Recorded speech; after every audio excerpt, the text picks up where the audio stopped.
So look, if you think that every spiritual practice you learn has to be done by the book or according to your guru, this is actually delaying your spiritual growth.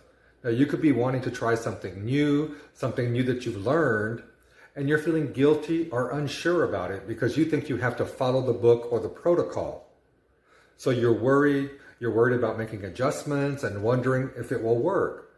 And that's because you've learned from a teacher about a specific process and you don't want to deviate from that process. Or maybe you're trying to follow a strict protocol and it gets confusing and you give up. Or you might be thinking that you've picked the wrong practice. So you see, the problem, it usually boils down to making it too hard on yourself. You most likely overthink the process, and instead of just letting it unfold in its own way and making it your own process. Now, you can simplify and really deepen your spiritual practice by making the process or processes work for you with a few simple changes. So think about it this way. So when you set out to cook a really delicious meal, you got to start with the right ingredients and you follow the recipe, yes. But, if you're cooking pork, you don't go out and buy ground beef. And if it says just saute, you don't use a cold pan. So what does this have to do with the spiritual practice? This means you have to start somewhere, yes, follow a plan, yes, to get the result that you want.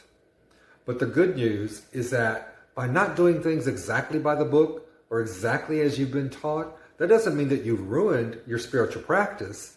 It means that you're figuring out what works for you and what can work for you, what's sustainable for you, what lights you up with this practice. And it's something that you can look forward to as a practice instead of some type of chore. Now, all of that comes with creating a foundation of who you want to be as a result of following this practice. This is something that's important enough to you that you commit to it each day. So now here's how I can help. I help people understand that their self-care and spiritual needs are personal and sacred.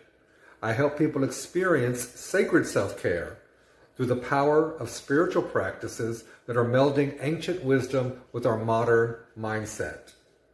Now, all of this is achieved in simple, easy to understand language and process. It's simple, it's grounded, and it's accessible. And that's what a sacred self-care practice should look like.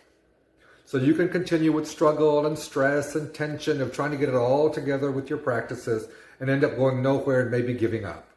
Or you could follow your heart and get with the simplicity and beauty of a sacred self-care practice tailored to your needs. So if any of this resonates with you, please click the link around this video and add your name to the list for the summer workshop that'll be happening, all about sacred self-care. You can also leave a comment here on this video. I hope to see you soon.